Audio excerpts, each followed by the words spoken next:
already seen a few Python's built-in functions such as print, type, sum, length, and few others. These short words perform certain operations, but now it is a time to write our own functions.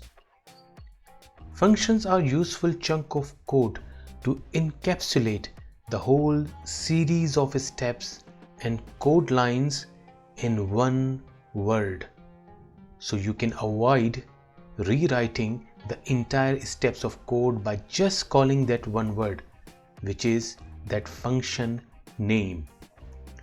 Let's see how to create functions and why we even need them. In the previous example, we worked with a sample sale of 5,000 records or rows. Let's download the data from my GitHub repository using this URL. This is the link, and this is how I am saving the CSV file in a pandas data frame name df. This is how the data looks like. There are 12 products in the dataset and their sales record for 5 years. Suppose the task at hand is to find the profit margin of each product. Profit margin can be calculated as total profit divided by total revenue and multiply by 100 to convert into percentage. Now, if you look at the dataset, we have many rows for each product. We need to separate or filter each product first, sum all relevant rows for their revenues and profits, and then divide. Now let's start with the product name cereal. Using the lock method, I am filtering the item type column, which has all product names, for our desired product cereal, and save it in the same variable name. So we will have only cereal data in this variable. This is how the code will look like. Let's run it first and let's check this variable. It now contains only cereal sales data.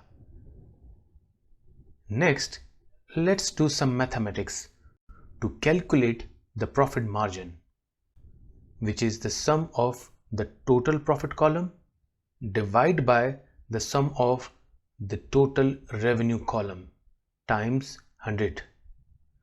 Press run, and this is the profit margin in percentage for product cereal. Let's round it to 2 decimal places for better presentation.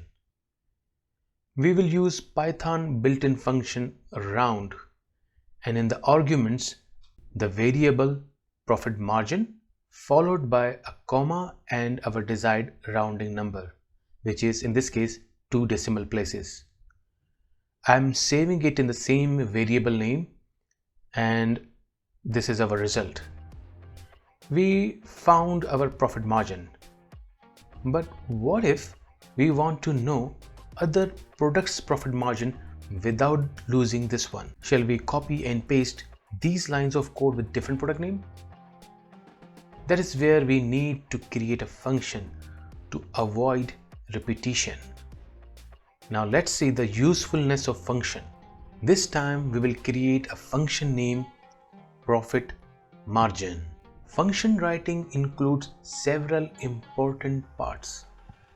Let's start with the function header, which is the first line of a function definition.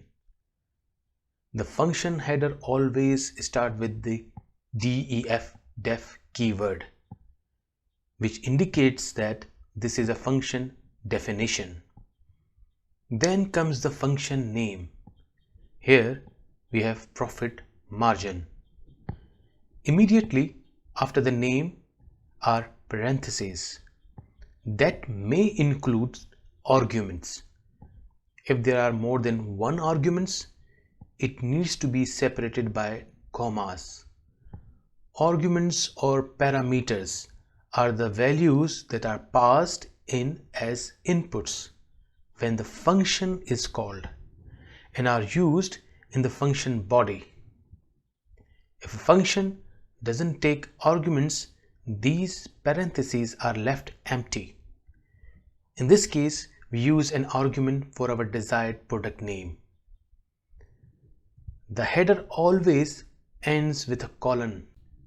The rest of the function is contained in the body, which is where the function does its work. The body of a function is the code indented after the header line.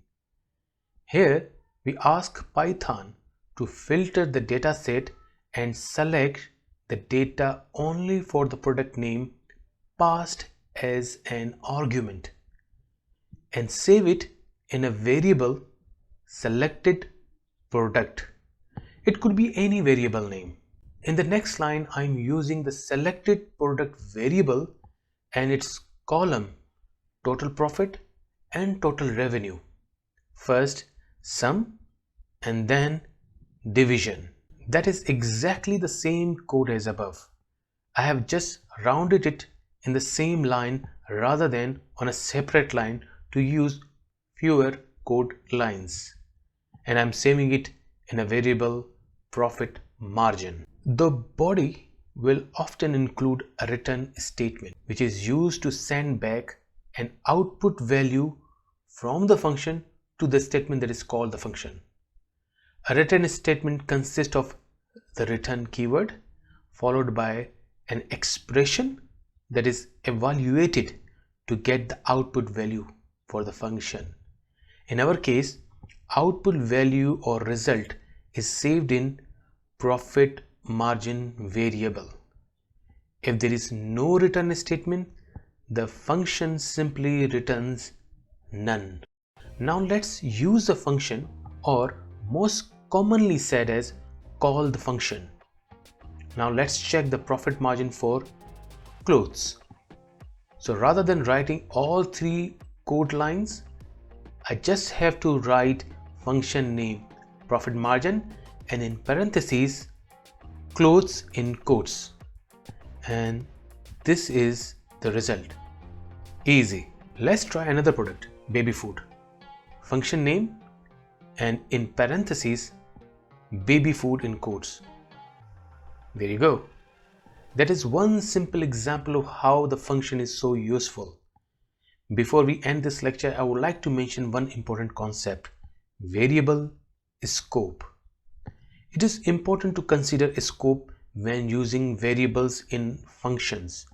If a variable is created inside a function, it can only be used within that function. Accessing it outside that function is not possible. In our example above, if I try to use or print selected product variable, which was defined within a function like this, I will get an error because accessing it outside the function is not possible and is said to have a scope that is only local to each function. Variable defined outside functions, as in this example, can still be accessed within a function. Here the variable word is said to have a global scope. So be mindful of writing variables. If a variable is expected to be used in many functions and places, it is better to make it as a global variable. So you have just experienced how useful functions are to avoid repeating the lines and make code simpler to use.